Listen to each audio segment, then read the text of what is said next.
2023. Can't believe we are over half of the year. We're glad to be in the land of the living.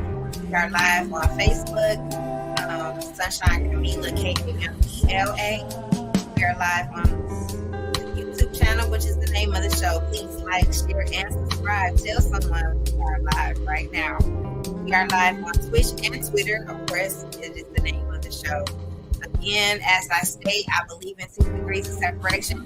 You're literally one person away, one advice away, one help away from where you need to be in your destiny. We've been proving over and over again since I started the show almost 3 years ago. Most importantly, I have some of the dopest people that grace this platform. And tonight is no different than any other night. I'm excited for this young man, for our conversation tonight. So please tune in, tell someone that we are on, and let's get this party started. So tonight, I had the pleasure in person to hear this wonderful musician. Not only does he sing, he can play, and he can write. I was so impressed by his presence. I said immediately I had to know who he was. I'm not, I love musicians and things of that nature because I love music.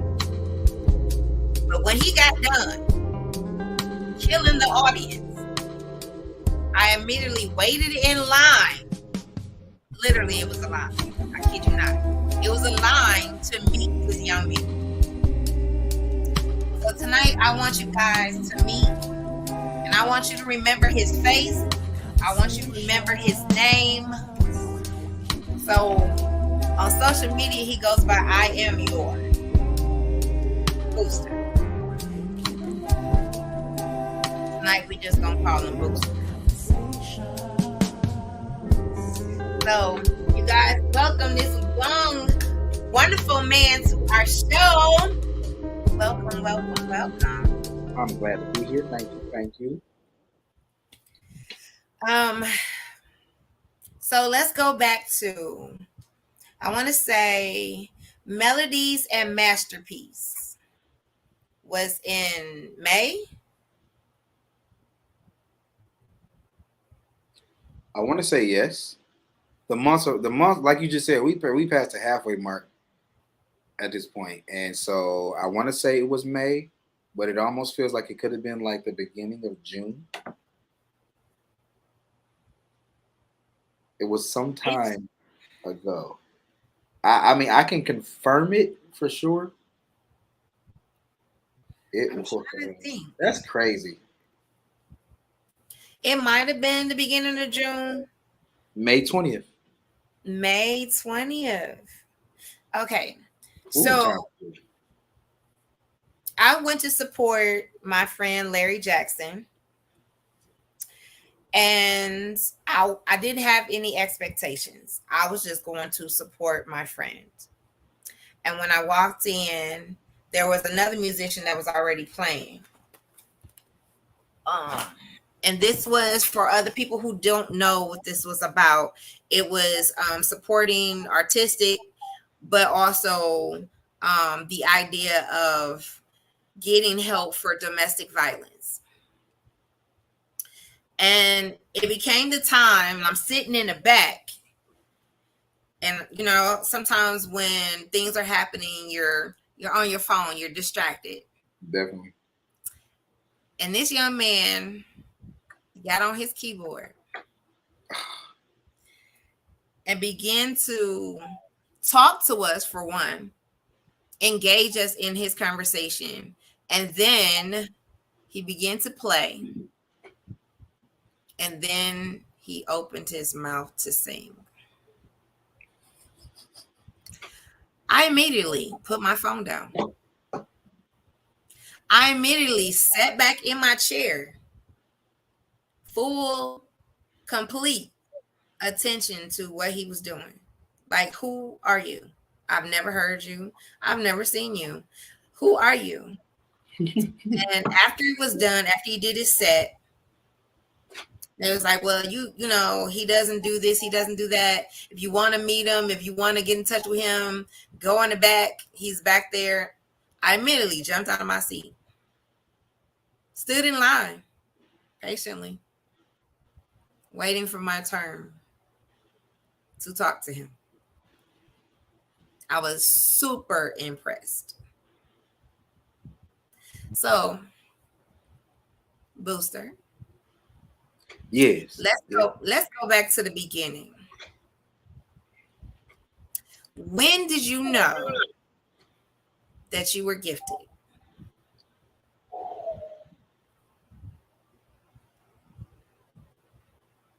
It's a lot within that question, so we gonna just not be, again, like I said before, I'm not complicated. Um, I knew I was gifted, and I really caught on when I was 7 years old, and I could just tell that my want for the music, like wanting to play the piano, because piano came first, between piano and drums.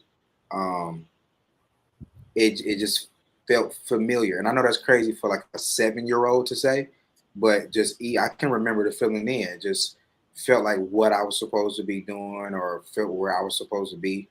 And after my mom taught me that one song on piano, "Where in the World is Carmen Sandiego?"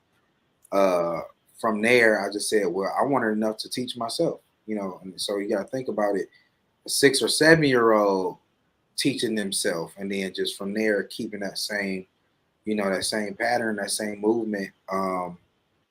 So you know, I think seven is fairly early in life. So I want to say like I've always known, but 6 years before I did still live. So we're just gonna say 7 years old is when I knew. And yeah, no, nothing has ever felt more like home than just being able to speak my language through music. That's, I Wow. mean, Now that's deep. it's So real. 7 would be elementary still. Elementary still, yep. So in this point is sometimes at this, you know, we kind of underestimate our kids sometimes. And we think it's just, oh, this is just a phase. Mhm. Or we just gonna throw some things at them and see what might stick. So you're saying at 7, I knew for sure this was home for me.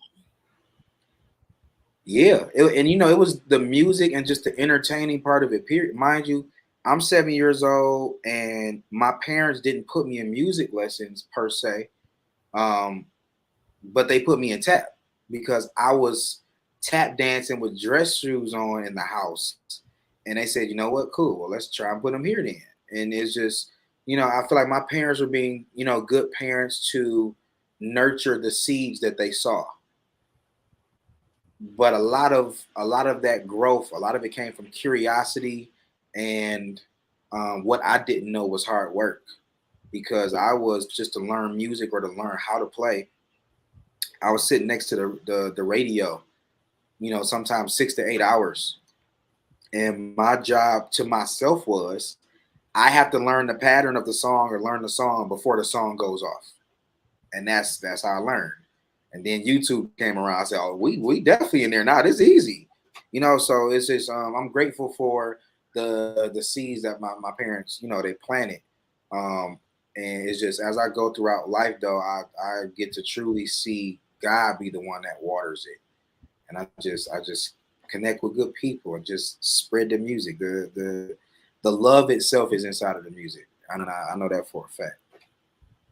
So I'm surprised I didn't get the conversation of, oh, I fell in love with Michael Jackson, because that's some most musicians and singers, they start with, it was Mike, it was the Jackson 5, it was, you know, that moment when I saw them on TV, and it was that. So mind Never. you, everyone, this young, and I keep saying young man, is 32. 30, 32. So, hey, Larry. Larry, Yes, he's on. I what bet up, you though? 1 year and I still can't sing at 50. That's sad, Larry. That's really sad. But you should have been a comedian, sir, not a singer. However, um, yeah, he's good people. we only here because of Larry. Larry, Absolutely. That's why I Larry put said the things in the place. 6 degrees thing is a real thing. People just, Yeah. and I met him at a casting call, Oh and wow. we've been cool ever since. And I've met several people through him, through his connection Yeah, of yeah. being just genuine, being with the right connection, being in the right rooms at the right time. And because I had loyalty to him, and to make sure that he was successful at what he was doing, and it was a great cause, I met you. And now we're here tonight, Here we um, are. talking Thank about you, Larry.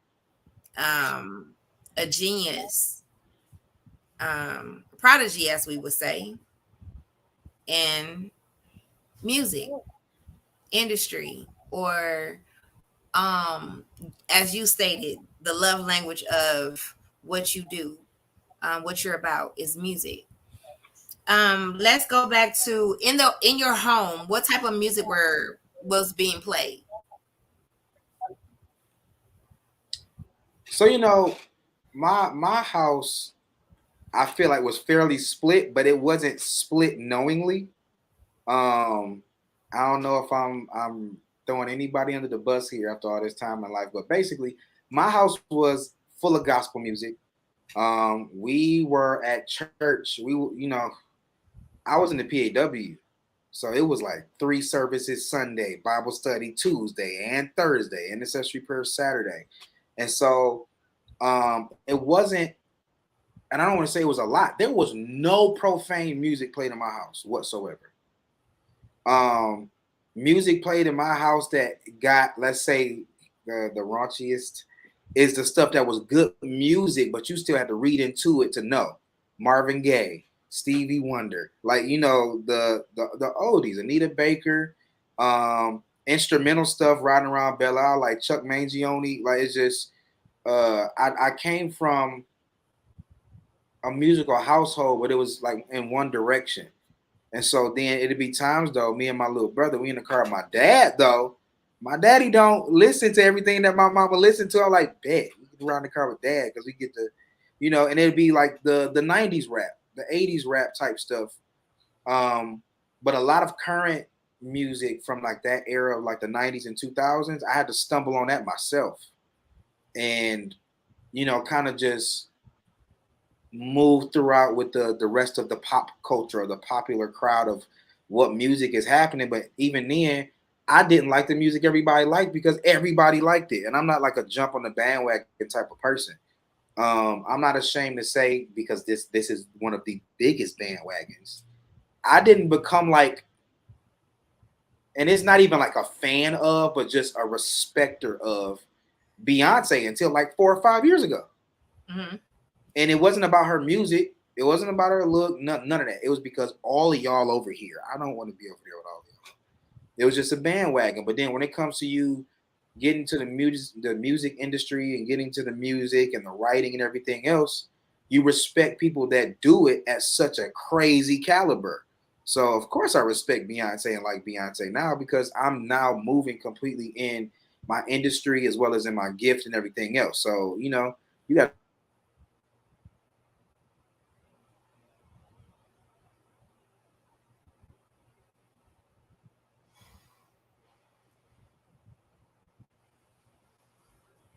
Uh-oh. I don't know. Oh, Is it there? There you go. okay. As I was saying, like as a kid, like you were saying, some people say it was Michael, or some people might say it was Prince, whoever it may be. For me, it was never anybody, and even now as an adult, I think it's weird. Like I never clung to any artist specifically, which is why now even my catalog of music is very versatile. I never had a favorite. Even now, I barely have a favorite. I got like a list of some that I could just have on repeat, but I don't have a favorite. And the real reason is because I tend to really love to see what God does through me with the music. And it's not saying like I'm arrogant or I'm my best fan. It's just the fact that when I know that something came through me and listen to the product, I'm listening to a whole other person I barely even recognize myself as. So I appreciate the art because of the source rather than it being, just me.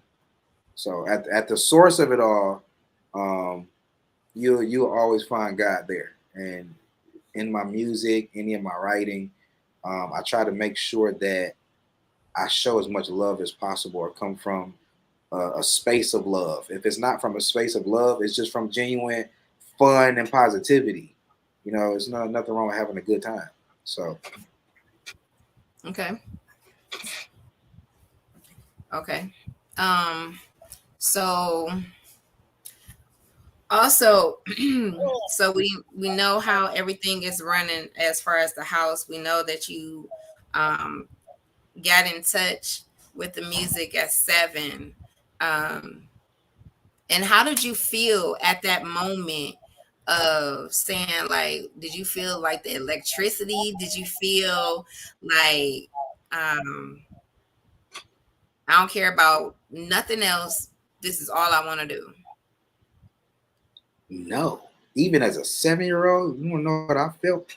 I felt the anxiety because I saw that so many people in the world do this as a career or as a passion, and I don't want to fail or be bad at doing that. I don't want to come off as somebody that's not as of quality as somebody else, or um, or just can't live up to music. I mean, music is a huge thing to live up to. Technically, it's a language in itself with sub languages under it because everybody speaks it differently. So your job is to make it translatable to either your target audience or to everybody, however that may be. So, as a young person at 8 years old, I felt a lot of pressure because I did feel like it was what I was supposed to do. But I'm like, how do I get there? Like I don't want to be taught by anybody else because I learn different. But yeah, I have to know how to understand the tools. So it's like, what do you do? Where do you go? I did a lot of praying as a kid. Because I'm, God, you got to show me who am I? What am I supposed to be doing? How am I supposed to be doing it? Because remember, I'm under this heavy church household. And now that I'm an adult and realizing that the gospel industry is not my industry. So as you moving up that whole little journey, and it's like you can kind of see it coming, you still looking back, which is the wrong thing to do. And thinking about, well, what is my house or what is my church or what are these people gonna think because of how I was conditioned? But you know, who we are meant to be has nothing to do with our conditioning as youth. You know what I'm saying? Sometimes that can be a big cage for some people, especially me. Um, but I work through it. I have a support system, um, and I'm grateful for it. Absolutely. Um, so for you, which part is more so? I know all of it is you with the singing, songwriting, the musicianship. What is easier for you, or is that a thing?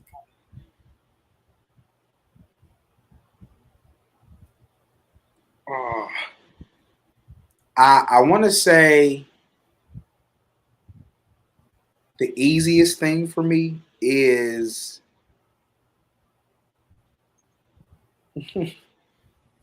no, I don't know if that's a real. I don't know. I don't know if that's a real question. I want to say that the easiest thing for me to do is the thing that I'm the most passionate about, and that's really playing. I want to say playing, but it's not playing because as I'm playing, I'm already writing. I'm sequencing it out as I play. I'm figuring out what goes where, but it's not like I stop and figure it out. I'm just digging further and further into a moment that I'm now going to comprehend to you once I write the lyrics. And so really it's not about what's the easiest. It comes down to what's more fun or what feels more, familiar. But by the time I'm done with a track, like if I'm that into it, I already know where my lyrics are starting, what the subject of it is. I'm a very visual writer. So usually when I'm writing a song, I'm looking at it in movie format. Intro, storyline, let's introduce our characters, the climax of it all, bring it back down, land it smoothly. And I usually try to keep that as a regular structure. Also, because when I step outside of that structure, you really gonna be caught off guard. So a lot of it is usually strategic. I have fun with all of it. Making the strategy behind it all is fun for me too. So yeah, easier. I don't know if that's the word. Maybe the funnest part of it Okay. for sure. So how was it? You're in elementary, going into middle school, high school. Um, when were you ever in a band? Oh yes. When did What? band start for you? Band for me started fifth grade at Connor Creek Academy. That was the first time officially working with others. So whole new feeling in life because now I'm used to doing this by myself. Who are y'all? Middle school, and I'm on alto sax, so not piano either. Like I'm stepping into a new instrument. And so when I came out of fifth grade, now sixth grade in middle school, I'm at George Crockett Academy. It's a medium-sized middle school right across the street from Murray Wright High School. And it's weird being the only one now. Going from fifth grade, working with others, and there are bands because we're out in the suburbs in Warren. So of course they have creative programs. I come into this middle school that my dad is also the vice principal of, and there's no musicians. There's no other, like, I'm it. I stick out majorly because I'm literally it. The singer, the piano player, they got like a gospel choir. So they got some kids in there. It's like, okay, cool. We got some kids that can like hold a note or sing and whatnot. But as far as being somebody that was serious about the music, I was the only one in middle school. And so now it's a weird up and down because now I'm coming out of middle school and going into high school and I'm at DSA. And so it's like bands galore. And so I'm going into high school, mind you, still self-taught this whole time by ear and could not read a note. Like not at all. And I get to high school and they're calling out notes and doing warm-ups and I had a panic attack and called my daddy like, hey, this ain't gonna work out. You gonna have to like drive back up here. And he said, nah, you'll be all right. And moments like that are being thrown to the wolves. You just got to make sure you got a good knife. And I'm the kind of person where I know I can learn fast. Actually, what happened was DSA requires you to audition to get in.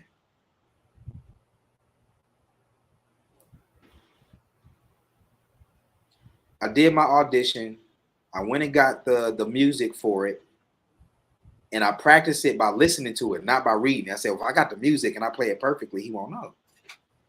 I do this audition. The teacher says, you sound good. I said, thank you. He said, you do realize you bought the piano music, right? I said, what? He said, you're playing saxophone. This is the piano sheet music. He said, so I know that you studied it, but you didn't read this. And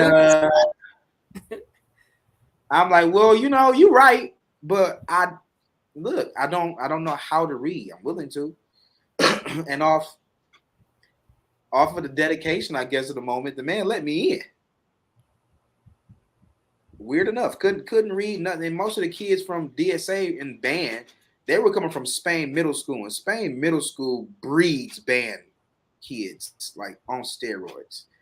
And so I'm walking into another moment in life, really, where I'm like, all right, well, I got something here, but I don't know exactly how much I have to be able to keep up with those around me. Within that first 6 months, I had to chuck it up and just teach myself. I mean, really, it was like 4 months. And so after learning how to read, there was classical band, gospel choir, concert band and marching band and jazz band. And I was all in all of them. And I was only on piano sometimes for jazz band. Everything was saxophone, alto, tenor, and baritone saxophone. And so leaving high school, college, marching band for sure. And that's a whole different lifestyle. And I was in Kentucky. I was at Kentucky State University off scholarship for the marching band. So band was like, you know, middle school through college until I decided that this part of college is not necessary for my life. And I came back home. So you came back home after, how long were you there? I was in Kentucky for 3 years, 2008 through 2011. 3 years.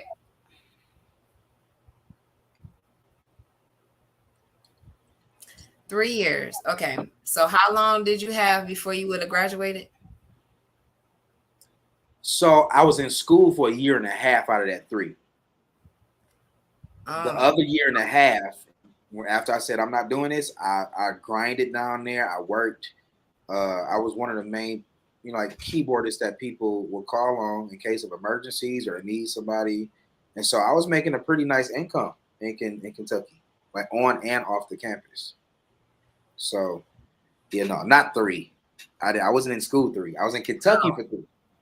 Okay. I was about to say, now what? Huh? Make it make sense. Mm-hmm. I did. Okay. Okay, so from 7 years old to what, your early 20s? Mm-hmm. We know we are plugged into music. Your musician side. So when did you know that you could write and sing? I mean, that's kind of always.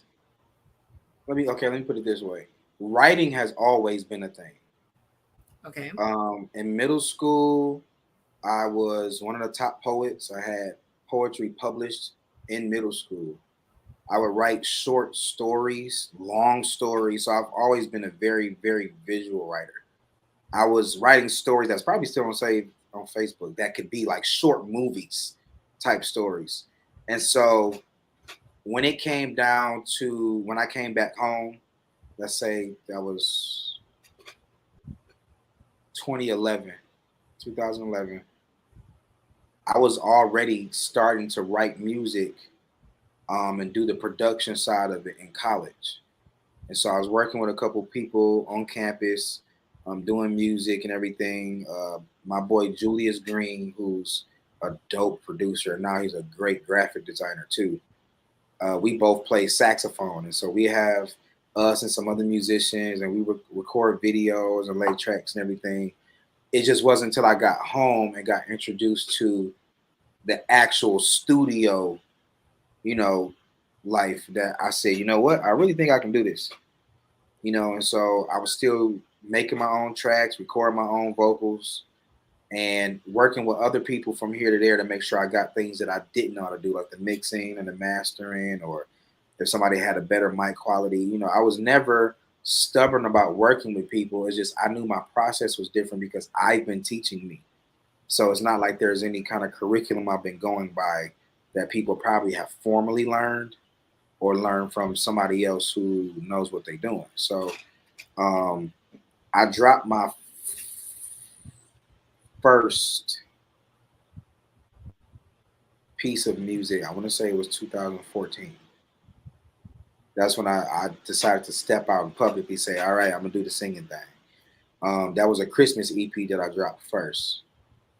And then I lightly released another album only because it was only on Bandcamp. I never put it on any platforms. And so that was 2015. So after that, it was like, all right, there's no turning back now. I mean, we're here. So once I started to realize how much of a passion I have for it and had the dreams and the visions of where I'm supposed to be, that's when I said, you know what? I don't got time to work a 9 to 5. You know, I got to put full time into my purpose. And then if I do that, then God will look out for me. You know, here we are.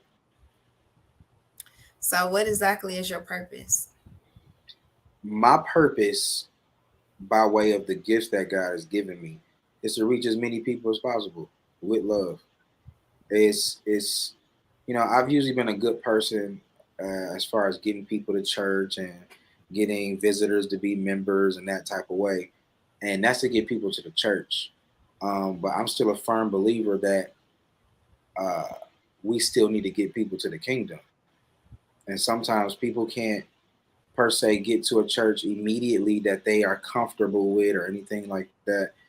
So sometimes you're gonna be the only church that these people get.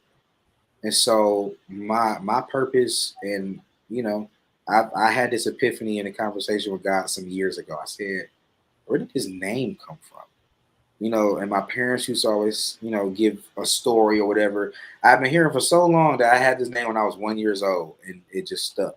And then I just found out recently I actually got the name when I was 3 months old. So it's like y'all completely disregarded my birth name anyway. I might as well just change it on my birth certificate. But um, God told me that I was meant to boost everything around me. So whether it be a person's piece or a person's art that they might need help with, or just any kind of atmosphere around me, I tend to be a person that just brings things up. I like making people happy. I like making people feel good, you know, but I've now learned to have time for self, because if I can't boost me, then I can't boost nobody else. It is just, you know, I've had to learn. And so my prayer, my meditation, and my self time has become very important for my peace. And I think peace and love, and this is why this is one of my main things I say to people. It's tattooed on me. Peace and blessings. Like, it's the whole purpose is to make sure that those are the two things that are intact. Peace and blessings by way of love. I don't know if I'm supposed to clap or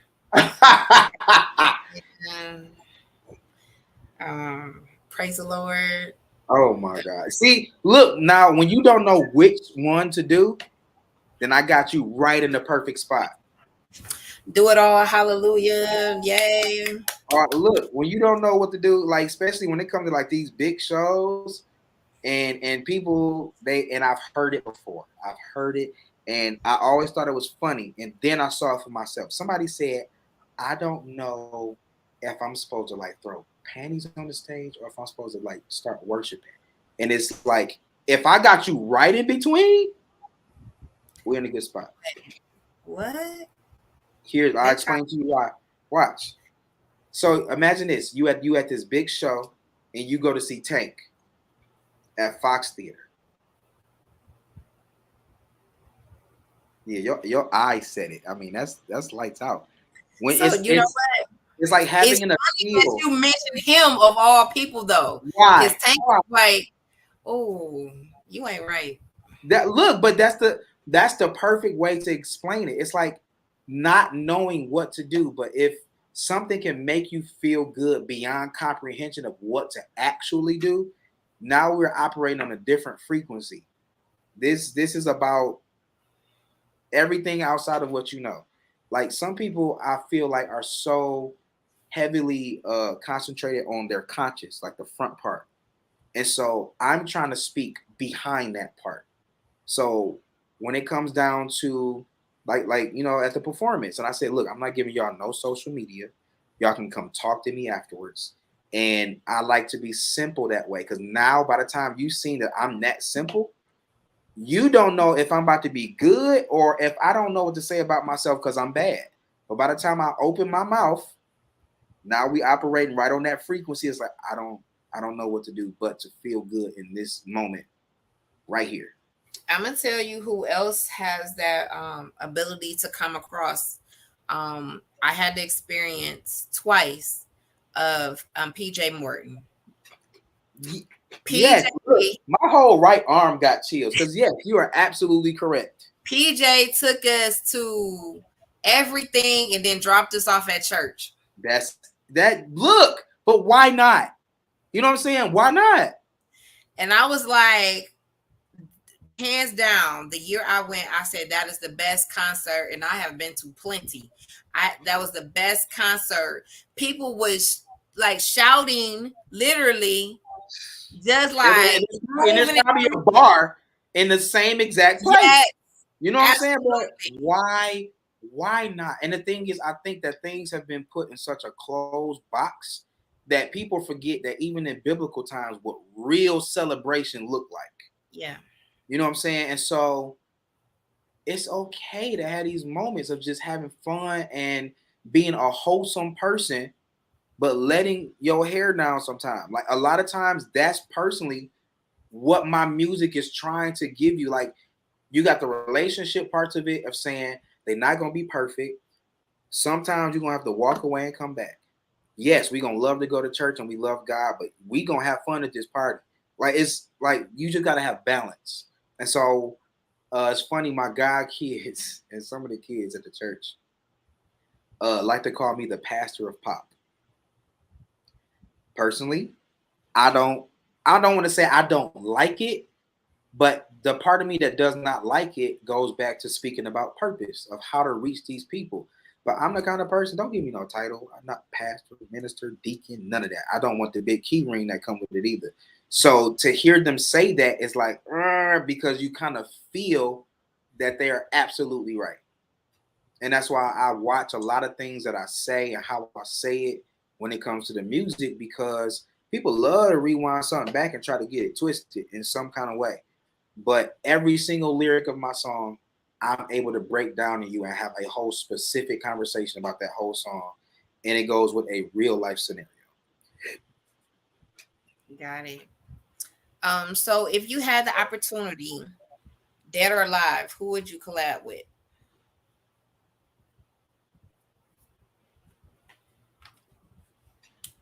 I say this name a lot, and it's a name known for some people, but it's very new for some people. And so I urge you when I say this name, if you don't know who he is, that you need to go look and don't look up his music. Look up his YouTube videos of how he makes the music. His name is Jon Bellion, and Jon Bellion has been out probably I want to say at least a good 8 to 10 years, at least. And he's from New York. I believe we're the same age too. But the way this man produces and writes his music is What what what, is, what does he look like? tall white guy, facial hair. Usually got a hat on, but when he don't, it's kind of like swooped. I don't think it's. I don't know if that's the same person. He I know he can dang, I gotta look it up. Um is a guy who like on I think on one of the YouTube things he's in concert and he's conducting every part of the audience and No, he's so who you're talking about is Jacob Collier. yes, okay. All right. Yeah, Jacob Collier is also very, very ridiculous. Let's first of all get that. I'm Okay. familiar with his work too, and actually 2 Samsung phones ago, the Over the Horizon song, like the T-Mobile song, they had him conduct it and do it, and he had like a video and everything, and that's the one song that will come in like your music library. And Jacob Collier is also a genius.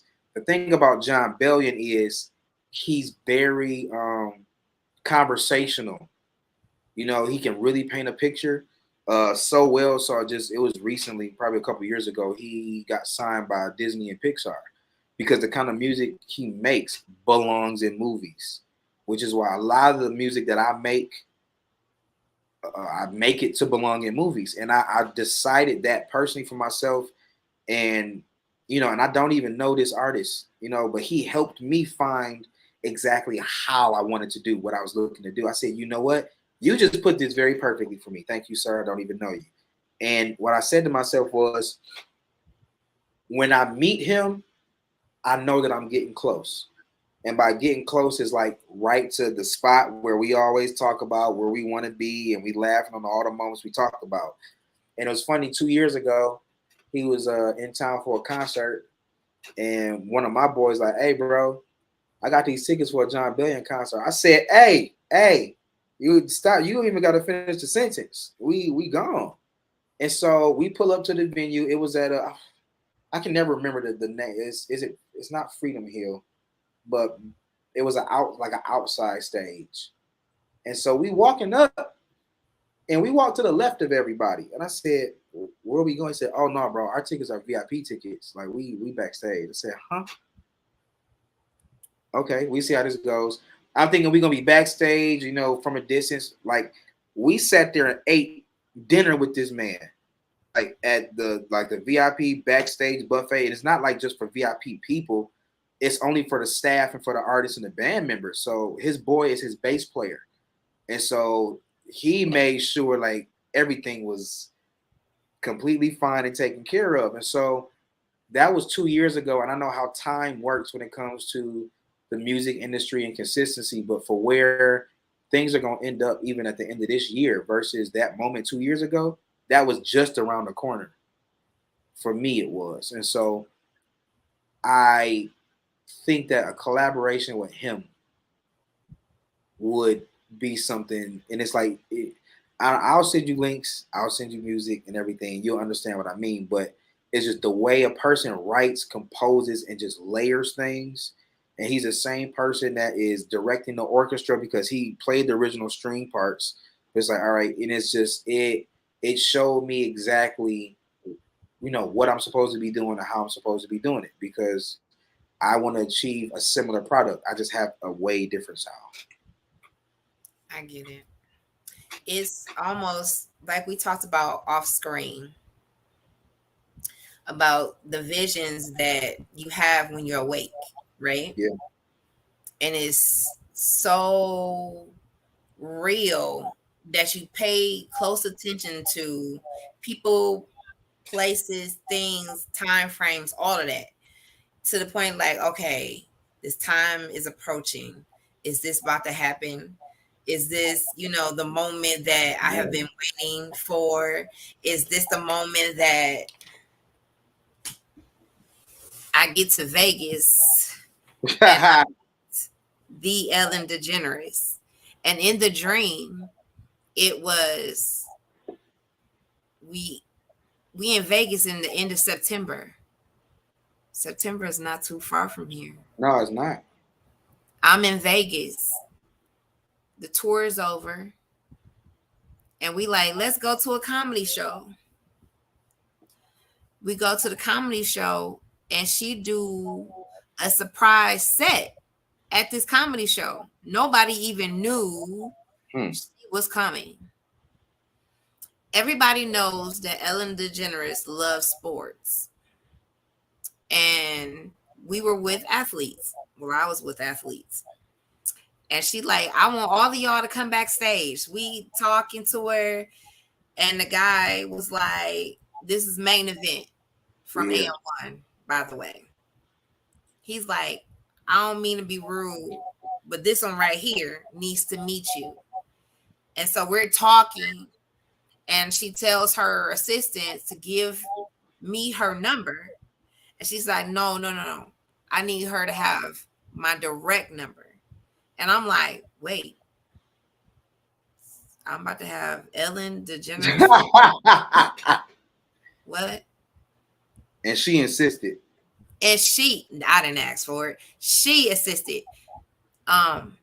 It's something when you meet the person you've been dreaming about, right? Yeah. Like you're actually talking, and I'm listening. I hear myself. I'm saying, I just met Destiny, right? And when you meet Destiny, right? You like, okay, now what? Now there's another level of work that comes with Destiny. People just think that you just walk into it and then voila, you in. No. It's still a level or a way that you still have to do something. Now that you're in the presence of Destiny, what do? Well, now it's time for me to go to work. But the work won't feel like work. Now it's like, I'm here, but I'm on vacation. I love what I'm doing. I love the things and the ideas that's coming out, right? I have designed my own TV show and didn't even know it was mine. Huh? Mm-hmm. Who does that? And Ellen had everything to do with it. Because why? Destiny believed in you. You saw it already. So what did I just tell you? So here's what you told me. I'm listening. Here's a translation. Mm-hmm. Technically, it's destiny saying, I'm prepared to meet you because you were already putting in the work. And so Mm. once it gets to that point, it's the consistency of you maintaining the work that you did to impress Destiny. See, the thing is, it's like getting into a relationship with a girl named Destiny, and you got to upkeep what you did to get her to keep her. That's what it come down to. And Mm. so even for me now, I am and I tell people this, and they tell me not to beat myself up about it. I said the only thing I gotta do right now is make sure I don't drop the ball before I get to the end zone.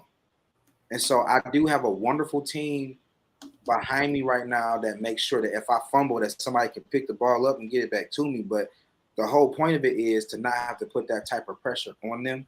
And I tend to put a lot of pressure on myself to just not drop the ball, try to stay consistent, be on time. Let me tell you, I don't care about putting my flaw out there. I got this thing about time, and it's not like a super late thing about time. It's like one of those I tell people, if we starting at 7, I'm letting you know that I need 15 minutes of grace. So technically, if I'm telling you that, I'm still on time. I'm just not on time for the time that we set type thing. But I don't like being that way. Hence the reason 6:45. I was on early because I just had a conversation with somebody else today. My boy EP, who's my keyboardist, and I said, "Hey, bro, I know when I need to work on certain things, and my one thing I want to work on is doing everything 30 minutes before time, like getting there early, being early, because it's not about being on time for wherever it is you're supposed to be on time. Me, I feel like as a leader and a person that's looking out for other people, I need to scope out and make sure things are safe before everybody else gets here, type thing. And so I'm changing habits to further show Destiny that I'm ready. Funny that you mentioned time, right? So I am a stickler for time. I I'm figured you always would be. super early. Super early. I was always taught that if you're on time, you're late. Mm-hmm. You always want to give yourself reaction time. So a time was proven that I was so early, I made a mistake and locked my keys in my car. And I had to wait for somebody to bring me the other set of keys. But it happened. I was so early. I still got to work on time. So what if I Reaction was one of time. those people that was just last minute with Always just on time, just literally on barely on time. No reaction time. Now you another run late. another way? A former pastor in Alabama proved this again. And he's who I learned this from. And he was ex-military. Mm-hmm. He said, I need y'all to be here 15 minutes early every time these doors open. Yes, sir. I was there always 30 minutes early. 15? 15 minutes early Man, before you our start. people are told an hour, and tell me, do it ever get pulled off for real? It need to be. So the point was, he said, whoever don't show up, and he took it like you gonna be late for God. Mm-hmm. That particular Sunday, people were late, doors was locked, Whew. and everybody that came in early or on time, he gave money to. Mm. And it wasn't no chump change either. So I said, well, I won't be late no more. Never that I was, but that's Right. the point. You get rewards for being early. You find out a whole bunch of stuff when you're early. Instead of you being the one being watched, you be the one being talked about. You and Grace being early. Yeah. And I thought that was Very fun. true. I agree with you 100%. I agree, and you know what? I feel like it teaches a whole nother principle of your time is worth money. And so look at it as, let's say you get a 30-minute grace period, and I'm gonna give you $100. As time winds down, so does the amount of money. You show up 5 minutes late, that 100 turns to $5. You know what I'm saying? It's like I try to tell people, time is a currency. Like you have to spend it in places. You have to actually spend time. That makes time a currency. And so the more you waste it, literally, the more money you letting fly away from you. So Absolutely. I agree with the principle for sure. I just need to follow it a lot better. And you will. And You it's not super bad. Like I'm late. It's just I'm always literally on time. And so other people are the ones getting there early it's and practice. they're checking stuff out. It's practice. So what tends to happen early in the morning when it's not the hustle or bustle of everything or whatever the time may be, it's super calm before the storm, right? Yeah. You get to see other people in different elements when it's not the hustle and bustle. You get to get nuggets and gems before the hustle and bustle. You'll also find out the pitfalls before the hustle and bustle if you're early. Yeah. You might, for a musician or a singer, you might hear somebody else's sound check and you like, well, wait, that don't sound right, or whatever the case may be. By the time it get to you, those bugs are fixed, or you hear something different in your ears. Yeah. So again, of course, all of these things, is practice. Um, and practice makes permanent. It does. But again, because you're speaking it out and you're trying to do better, it will get better. I don't even know how we got on time, but great subject. I love it. um, so now that we've meeting destiny, right? And you already spoke these things out. I'm waiting for the conversation of I am sitting in the studio writing and producing. And do you have an idea of what movie you want your music to be in? I know you have an idea. No. Like to be honest with you, the reason I don't, and I don't know how crazy this is gonna sound, but usually people think it sounds crazy. I'm writing the movie as I'm writing the song for the movie. Okay. So a lot of the songs that I'm writing, I tell people this all the time. I'm living a movie. Like the things that happen to me, like especially like going to LA for the BET Awards and getting stuck an extra 4 days type of thing. Like my life is a movie. Because when you think about what happened between that whole 4 days, it was worth writing music about. So Wasn't it just recently? yeah, yeah, Oh, we gonna talk about that. like 2 weeks ago. And it's just what happened for me is just realizing it's the best way for me to write music and give a testimony. Like it's just I know life ain't perfect, relationships ain't perfect, love ain't perfect, work ain't perfect. It's just all the stuff that I know I can speak about personally because I look dumb singing about something I know like nothing about. So all I have is what I know. And so for me, my experiences, I'm sitting there and usually patterns come to me first as far as like when I'm doing the production of it. But after I'm listening to the production of it, I sit there, it literally just starts just flowing in. I'm able to use my life because it's the closest thing to me. That's the script.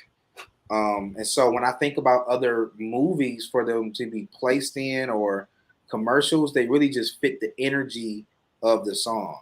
So if I'm writing a song about, uh, I don't know, being in love, there are plenty of movies that the song could go in. You just need to find the right tempo. And so I kind of write things for the purpose of sync licensing. So it's not hard for the songs to be placed somewhere. But I also know that by the time you see these songs or hear these songs on a movie or on a TV show, then you're gonna go stream them and listen to them or download them. So I'm just trying not to go around that way because for people that don't know, like even streaming is not paying out the way people think it is, like at all. So it's like you got to make sure you're attacking from so many different avenues with the same song. That one song, I want to be in a movie, then it needs to be on all platforms, and it needs to do one other thing. Like it needs you need to spread things out for them to really make sense if this is what you do full time. So Absolutely. So how did you come up with your band? we all at the same church. Literally, I mean, it's that easy. We practice chemistry more than we practice music because the music is going to be easier once our chemistry is applied. So every Sunday, every Wednesday, we playing. But I mean, as you can see, like what it is with our we grooving. It's not like what people would call churchy. Excuse me. It's another part of my life that I feel a sense of creative freedom. You know, I'm the minister of music, and so I'm able to lead, but I'm not leading in a strong-headed way. It's just I'm just simply giving direction. I even give, my other band members, like if y'all feel numbers or whatever, transitions, y'all call them out. I don't have to be the only person doing that job. My job is to make y'all feel free enough to do so.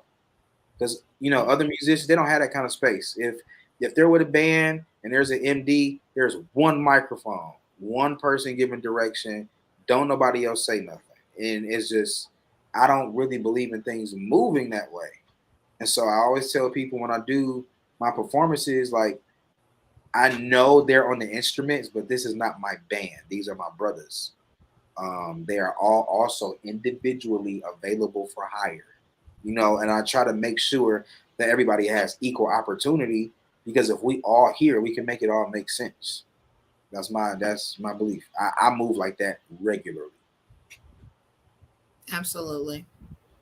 And it was definitely small world because that same day of pajamas and prayer, I had reached out to you like, "Are you ready for on the show?" And you was like, "Yeah." And then I go that night, and I'm like, "Wait, what you doing here?" Like, "Oh, this is my church." Like, are you serious? All in the same day. Ooh, this one. Yeah, it was very interesting. So, yeah. Let's go to the BET Awards. So, long story short, like some know. I know, like people in the music industry and around the creative world know, but the average person doesn't know that when big things like the BET Awards, uh, South by Southwest, any kind of big events like that, they have shows surrounding that big event. Some of them are collaborated with the show, some of them are not. And so I got in contact with Too Hot Radio, which is in LA. And basically there was this big show going on. And I had got the opportunity to be on that roster. Some things came up that ended up not happening and whatnot. To give people an idea, like the tiers is like opening act $500 all the way up to if you want to be a headliner $10,000 for the spot type thing. I had already got invited to do 2 other shows as well. and it was just having to pick between doing them all and it making sense. I decided not to do that one. I had a concert to do for a guy named James Chanel. Um, I really hope I'm not messing it up, but I don't think I am. But basically, there were 6 artists, and some of us were from out of town, some of us weren't. But the thing is about LA, and it's different from Detroit. We're here, we do the music, and then one of the big things people are trying to do is get to LA. And the reason they're trying to get to LA is because you're right in the midst of everything going on. And so now I realize I get to LA and it really is that simple. Like I'm do this one show. Next thing you know, I'm in the midst of craziness. You got one guy who sings behind Alicia Keys, one girl who is the original young singing voice of Nala in The Lion King, her brother who's a very phenomenal singer and has been on the Terrell show, and then got the guy James Wright Chanel, and I'm trying to get caught up on who people are, so I go look up and see he got 522,000 followers, and come to find out he's singing behind the Braxton. So it's like now I'm like seeing how this works, and so good people. Like it's just that's all I really want is for all these interactions to come in contact with good people. Well, technically, get locked in with good people. You're gonna come in contact with some people just not good people, and just got to deal with them accordingly. But that was a very, very great experience, especially since you get places out of town, ain't no taking it easy. Like we from here, like you got to show out or get sent home. And so I didn't get a chance to do like a sound check or do any kind of rehearsal with the band. There was nothing done with the singers. And so I get up there, but the band is there. And the singers came up to the mic. I said, well, I guess follow me. And so the MD, who was the bass player, real humble guy, they call him Red. He said, so you want us to do this like the record? I said, no, heck no. I don't do nothing like the record. I did Crazy by Gnarls Barkley. And he said, all right, well, we're West Coasted for you. I said, yep, let's just groove it. We'll be all right. When I tell you that whole performance went phenomenal, everything fell right in place. When you got people, that are just humble enough to say, this doesn't have to be done my way, you can just get work done. Everybody has to play a part. And that was that Friday, and then that Sunday. So number one, let me rewind. We're not going to go back to time. I showed up 3 hours early. Okay, I did good. I was crazy for doing it. That Sunday, I had a whole nother music festival that I got there 2 hours early for. And that particular festival was weird because they changed the venue last minute, because the last venue the night before, some heavy rock metal band trashed the venue. And so they had to like move it over somewhere. And some things were a little weird and finicky and whatnot, but it turned out well. It was a good performance. I tell people, I don't care how many people show up. As long as you zoom in on a tight shot, it's going to be a good performance video for me. So I'm not really complaining about it. I had a good time. Of course, there was like the networking parties and rooftop parties that everybody liked to hear about. But it's to me just really about meeting new people in new places. I mean, I'm an artist that is not famous, not super known all over the place. And so other than paying for like the promotions and doing everything the quote unquote right way as far as marketing, I'm gonna go to the places and meet the people myself. And I said that like, hey, I give y'all my social media, but come talk to me. So I'm the same way. I'm gonna come talk to y'all. I come to LA, I go to Houston, I'll be in Houston at the end of the month. And it's just, you gotta do what you gotta do. But when you're passionate about it, the work, like you said, it don't feel like work. The fatigue feels like work, but the work don't feel like work. So because you had good shows, you end up staying longer than you expected? No, see what happened was flights back to Detroit on that Monday got canceled because of the storm. Oh. And so they told me the earliest I could fly back out was Thursday. It's like all the flights in between that were sold out. So, I ended up basically just crashing with some people that I knew that I met. There were some good people, and just enjoy LA. I had no more work to do. It turned into a mini vacation, but I was still working. I had stuff to work on from home and files to send out, but I was able to have the freedom to do that. All from a hot tub. It Praise was, the Lord. yeah, The exactly. video I saw on Facebook of you playing at the piano that was in Cali. Oh no, on the grand piano. Mm-hmm. Yes, that was in the lobby of the apartment that I was staying at. Okay. Yep. And I tell myself I need to work out whenever I see a piano, play for at least 20 minutes because I get out of town and I get back home to play and I will feel rusty just because I'm used to playing so often. So yep, that was and it sounded beautiful. I was just surprised that there was no noise restriction at all, but it is California. So Wow. So what does a balanced life look like for you? balanced life for me looks like the right amount of this is gonna sound crazy, but the right amount of church. I need the right amount of nightlife. I need the right amount of music. I need the right amount of people. Like, because the thing is, I am technically an introvert. I rather I get work done better by myself. I work well with others, but when I'm by myself, I'm just because a lot of times you don't have to wait on people to do certain things. But I just feel like a balanced life for me is pie. Once you cut those slices, every even slice gets a category, and after you lift all that pie out on a plate, there's all the other little cherries and crumbs left over. That's all the other little things in life, I guess you would say. But as long as I got the right amount of everything, that's balance for me. I pray and I meditate every morning. I'm going back to the gym, but I walk 4 miles a day. But like gym exercise is a lot different. Just making sure that your cardio is good. But for me, it's the spiritual, the physical, and it's just everything that's surrounded around that. I believe that things that are physically here had to exist in the spiritual realm first.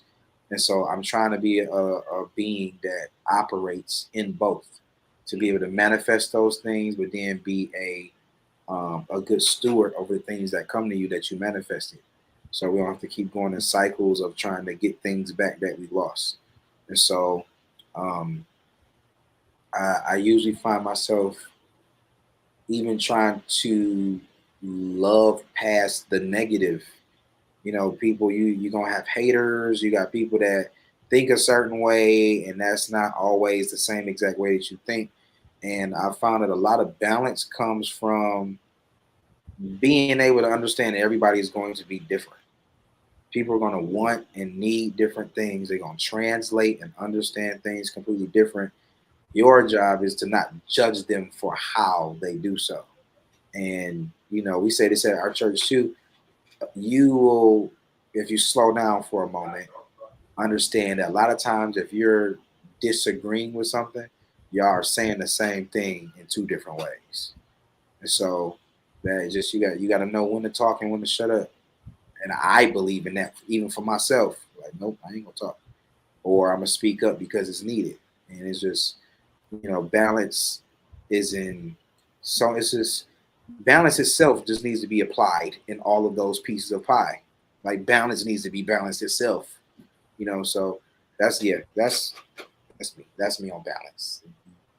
I use the word balance at least twice a day just to make sure I maintain it. Um, Good concept. So we are at the point you have talked, and I warned you earlier about your instrument. Yes, ma'am.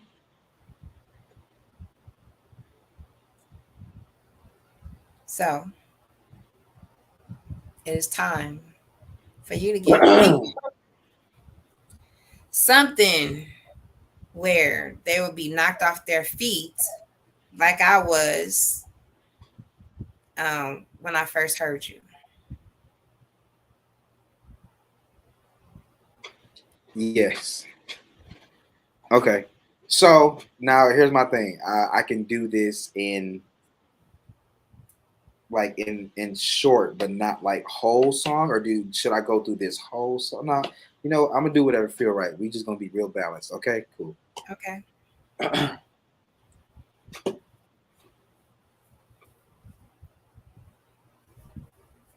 I remember when I remember when I lost my mind. Mm-mm. There was something so pleasant about that place. Even your emotions have an echo in so much space. Hey. Mm. When you were out there without care, yeah, I was out of touch.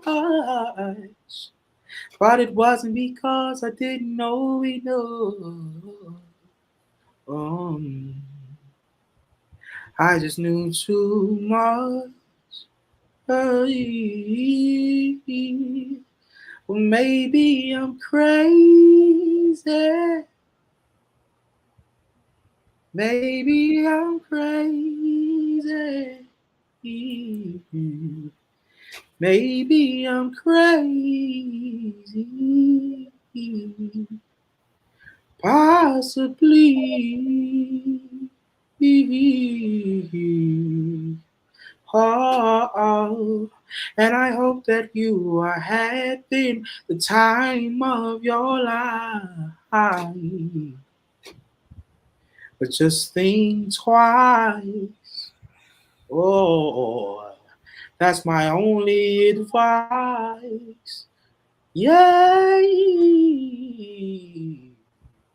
Mm. Come on now, who do you think you are? Bless your soul. You really think you're in control? Oh, why I think you're crazy? Why I think you're crazy? Why I think you're crazy? Probably. Mm-mm. Mm-hmm. we Yeah. gonna we gonna we gonna get you we gonna get you an applause button. Wow. Mm-mm-mm-mm. And that song been in my system now for like some months. I go on these little Ooh. hiatuses of choosing which covers I just want to like retranslate over and over and over. I know a different key is gonna sound different. I know a different speed is gonna sound different, and I don't care how many times. You know, I'm gonna do it how I feel it. Mm. It just makes you I don't know, when I hear you, it makes you feel like, well, for me, it makes me pay attention for one. And I love music. I love good singing. Um and even the runs that you choose and how you like paint the picture, it's like, okay. Oh, he hit you again. Up. Um and then it makes you feel good. Like even if it was a song that might be emotional, right? You can instantly connect with how you present it, right? You're a good presenter. Even when you stand flat-footed and sing and play. Mm-hmm. I put my phone down for a reason. And Erica Badu has that song. I bet I can make you put your phone down. Yeah. And that's good because everybody doesn't have that. The gift that you've been saying all night is doing everything through love, which the world needs more than anything is love. I had a friend who told the world that he was saying goodbye. And I woke up on Sunday morning to see that he said goodbye. And he said at 46, I didn't want to start life over again. I didn't want to. And only for a moment, if I knew, I could have said something. Like, we here for you. You're not by yourself. We love you. Because when I read it, I thought he was leaving the bar. I didn't know he was leaving life. Yeah. And so that kind of messed me up. Because he was the life of the party. The person that dressed up for every holiday. The person that made you laugh when it was chaotic. Yeah. And now he's not here. And so when you said that at 3 months old, the purpose was to boost everything around you, that's powerful. Your name speaks volume that most people be like, booster, what is that? But just to hear the purpose behind, I am your booster. Most definitely. I am what you need. It doesn't matter what it is. I can listen to a booster song and instantly, even if it was instrumental, I can feel my help, as we say. Yeah. So tonight, I appreciate you.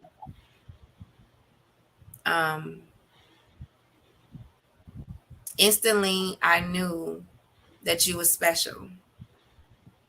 And I had to meet you.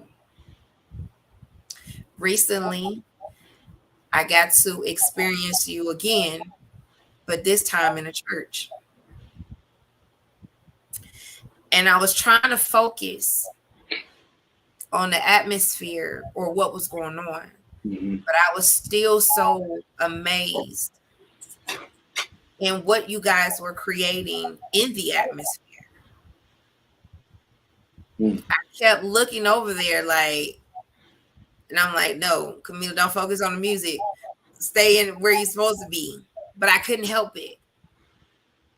Because what you were doing for a person that loves music, as you can see, my first love, yeah, you were boosting my spirit through your music. Not necessarily you singing, because believe me, you could have, but you did your job. That's all I want to do is do my job. That's all I want to do. So I'm gonna say this. When I get to where I'm going to, I want you. Am I gonna say my opening acts, my first musical guest? Yeah, that one works. First guest music appearance. First musical guest will work. Special guest appearance. Yep. And again, I'm gonna be there as soon as you call on me to be the boost in that moment. Like that's just part of my job, and my job is my purpose, and that's why again it's all full circle. I had to quit my job I had to quit my job to actually do my job. That's funny. But the good thing is, on a journey of destiny, we're closer than we think.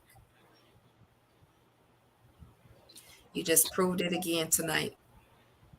You're closer than you think. So tonight I have definitely been boosted more than you know, more than you know, more than you understand. I've definitely been um, boosted. So you guys, for those who are on, I want you to find him on social media. He is everywhere. Um, I am your booster. As a matter of fact, because you would type it in like this, is the @ I'm your boost. So IMYOURBOOST.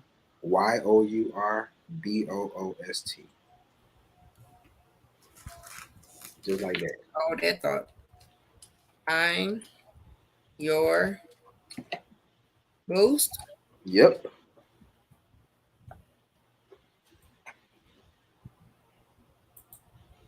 Ta-da! That's everywhere. Facebook, Instagram, Twitter, YouTube. I made it out without crying. Ain't that special? You I did. felt You held it fairly well. You did. You did. Good job. I was close. Good job. You did it. Um, yeah, so I got some church announcements before I give it back to the benediction, as we say. Um, last October, I was able to produce and put out my first book, my first single book by myself. The Blueprint Guys Design. It is on Amazon. Please support and buy the book. You can put the code in, put the name of the book, put my name in, and it will come up. If you want to donate and continue to help me have the lights on or pay for all the things that come with podcasting, my Cash App is $Sunshine Camila, KAMILAH. That's how you really spell my name. I only change it on Facebook so people can pronounce my name, which they still jack up, but that's a whole different subject. But anyway, AC's Teas, my girl Alita Cotton, who is on Facebook, AYECEE. She has the best turmeric and ginger drinks, teas on this side of heaven. And as you are a singer, sir, you need to get some, I promise you. Her phone number is 313-380-0321. Phone number again, 313-380-0321. I promise you, you need this drink. I'm gonna try it. Listen. The whole Perilous Times production, every week, we was giving our money to her because it was, and we know that the healing products properties in ginger and turmeric by itself, but I don't know what she do to them teas, but we addicted. Yep, I got the phone number. You got it. All right, so for those who want support Larry Phillips with the Waffle Cafe Detroit, some of the best food. Got me traveling to the west side, which I don't do, but however, Monday through Saturday, I'm just telling the truth. 8 a.m. to 6 p.m. 18685 Livernois, Detroit. Phone number 313-739-6308. And they just started waffling on Wednesday. Waffling at night. So you can get your food with live music. You heard me. So y'all want to network? Y'all want to, come on the spot? Hint, hint. Did you? I know I threw that out there. Did you catch that? Waffling at dark Waffle at on night. Wednesdays, you get live Yeah, music with your food. praise the Lord. You So know what time is that? 8 to got you. waffling, I think it's 7 to 11, 7 to got you. but don't quote me on that. But the phone number there, 313-739. Right. Y'all call and find out. Hallelujah. This show has been sponsored by Blacktop Streetball Association, btsba.com. If y'all know my big brother's main event from N1, they are coming back out. The tour is supposed to start the first weekend in August, starting off in New Jersey. So if y'all remember N1, you know how big that was. It's coming back. But this time, they're owners. So yeah. So I want you guys to go to the website, find out what city they're coming to, and get your ball on. If you make the bus, who knows? We might see you on TV. So, Boog also has the Boog event space, 23120 Coolidge Highway, Oak Park. Phone number 313-469-2943. Again, if it wasn't for Boog, I would not be in podcasting. He was the one to say, hey, I think you should take this show to another level. And we're here today for that reason. Again, wafflecafedetroit.com. Go support Black owned. Did you hear me? Black owned. And they got great food. Trust me. We gonna support this young man, and I keep saying the youngin.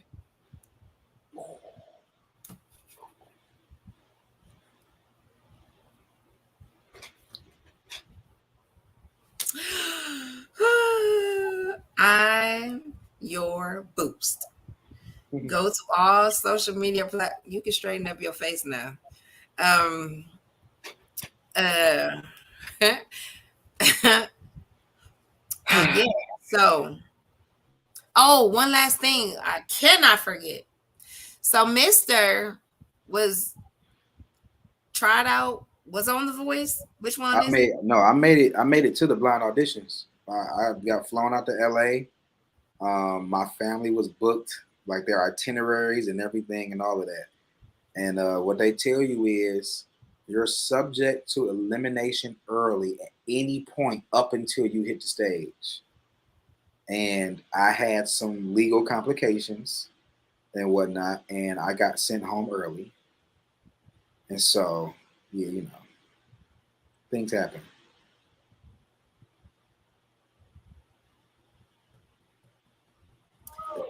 Is the show still on? You know what? I'm like, nope, I'm not gonna fall down the rabbit hole. It's easy.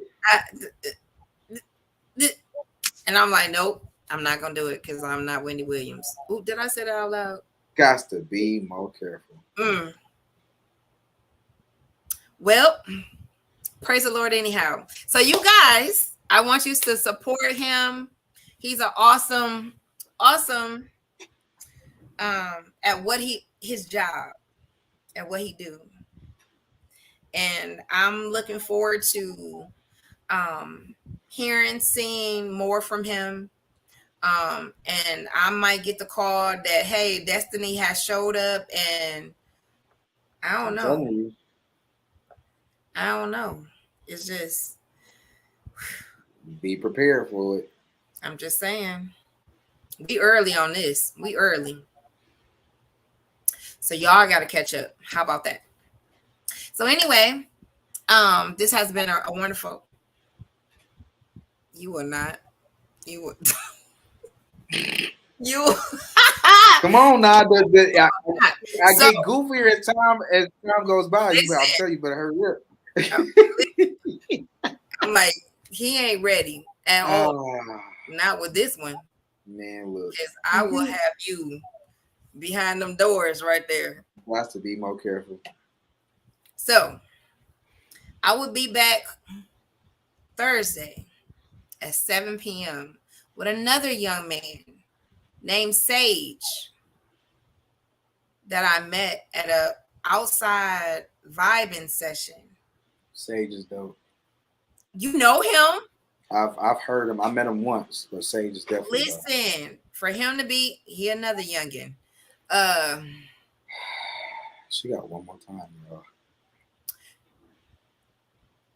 Is you threatening? Oh no, I didn't say that.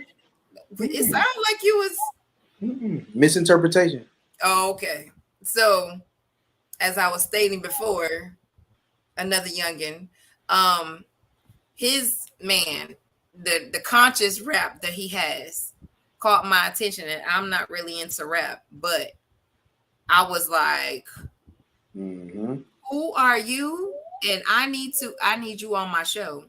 And so he will be here Thursday, and he's so excited. I'm so excited. And I had a great time tonight. Did you have a great time tonight? I did. I'm grateful to be here. I'm grateful for the opportunity. I think that we had a great conversation, some very enlightening things, some touching moments. You know, all tears were saved, but things were wonderful. You know, but I fairly enjoyed myself. Yes, I did. Praise the Lord. Praise the Lord. I'm glad you had a wonderful time. And I did hold back my tears because it almost happened. And I sucked it up. Yes, you did. Look at that. I'm proud of myself. You should be. Don't drop one now. Like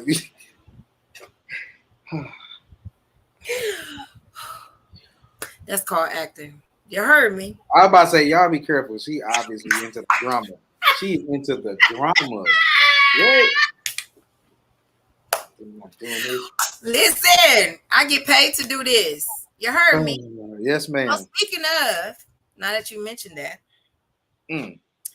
August 11th, your girl here will be walking the catwalk for Detroit Swag. We will be at, where we gonna be at? It was on the tip of my tongue. Gotta be, but it gotta be better. It's coming to you. Camila, now how'd you do I was about to say the same thing. Camila. What? Like, what are you? Okay. No. What? Y'all excuse her. She's still on a good mental high from such a wonderful podcast. That's what happened. It sure was. That's what happened. All I know, we in Shed 3. What's downtown with Shed 3? Come on. That's Eastern Market. You better say it. That was your tag in. Yep. Lord, that's what happened. Have mercy. That's what's going to, yep. That's where we're going to be at. August 11th, which is on a Friday. And obviously they under Shed 3. Shed 3. Friday at 6:30. Yeah, be there or be square. Tickets are on sale right now at Eventbrite. And all you have to do is put in Detroit Swag and it will come up. Try to go for VIP. You don't want to miss that either. I think VIP is $60. And do you know everything that VIP includes, Camila? I know it's some food and some swag bags. And then the people that you're going to be around. You don't. Okay. On August 11th. August 11th. Mm-hmm. If you got a flyer, can you also send that to me? I'm pretty sure because Camila's involved that she'll be posting on her social media for all of you guys. Absolutely. I sure will. I will do that. And then I am in a play the weekend of Sweetie's Day. See, into the drama. Mm-hmm. October 21st, 22nd, we will be at the Ford Theater in Dearborn. Tickets will go on sale next week.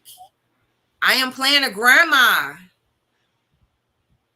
Oh, and Larry is in it too. There's a Ford Theater in Dearborn that's not the drive-in?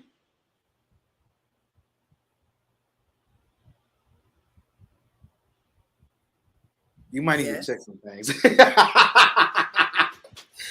Yeah, because the only Ford Theater I know of in Dearborn is the drive-in theater. Larry, help me out. Isn't this called the Ford Theater. Hold that thought. You're gonna make me. I'm just making sure we got all confirmations before you do your official benediction.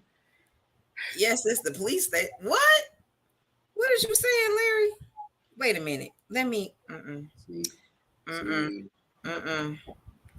Nope. Hold that thought. Just hold the thought. Okay, we got the swag out. Yep, we got that out. Hold it. You want to sing? Oh, you could be practicing on my other theme song. Go ahead. What? Go ahead. While I'm trying to find the Sunshine, sunshine.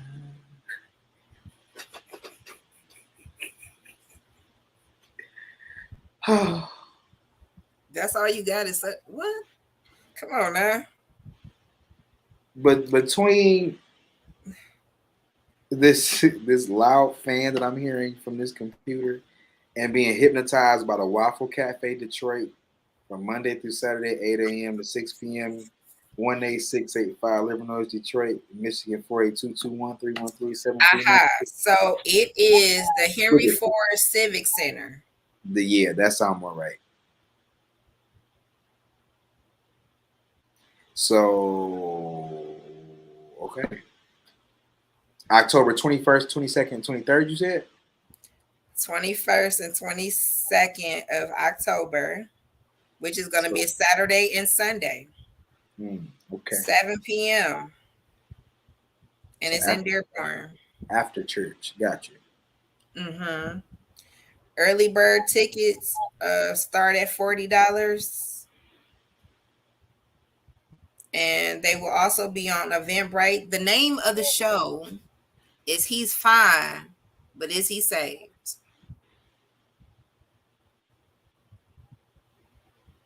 Written by Kim Brooks. Yeah, so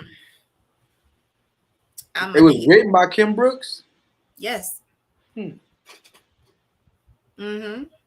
it will be directed by none other than TJ Hemphill. I saw that coming. Yeah, so I get to work with him again. Yeah, so don't forget the little people, Camila. Don't forget the little people. Don't forget the little people. Boost. Don't forget the little people. For real. Just saying. So, you have gotten all the church announcements. Please govern yourself accordingly. Please. And I'm glad we had a wonderful time tonight. And I will see you guys on Thursday. Do not get off. I will talk to you afterwards. Anyway, see y'all on Thursday at 7 p.m. Eastern Standard Time. And also, if you're following me on Facebook, I must say this. Monday night, you do not want to miss ballroom dancing. Listen, I'll be cutting a rug, okay?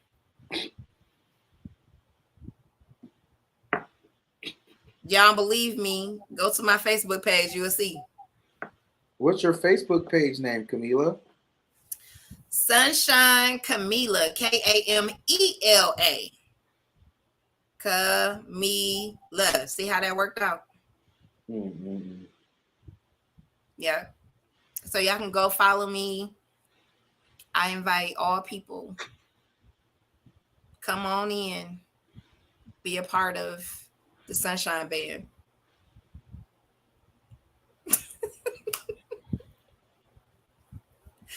Maybe I'll come up with another name because the Sunshine Band has been taken. That we'll figure it out what we call be called. Yeah. That'll let her date. She'll have it for y'all. Thank you very much. Hallelujah.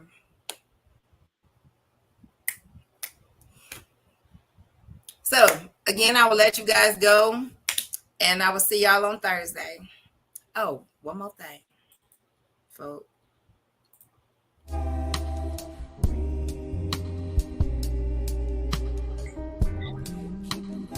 Gotta put on my outro song. Don't forget, y'all. You've been listening to Sunshine could be bro. Yes. WSL took on me. We'll see you on Thursday. Remember, stay smooth, stay bright. Sunshine is watching. See ya.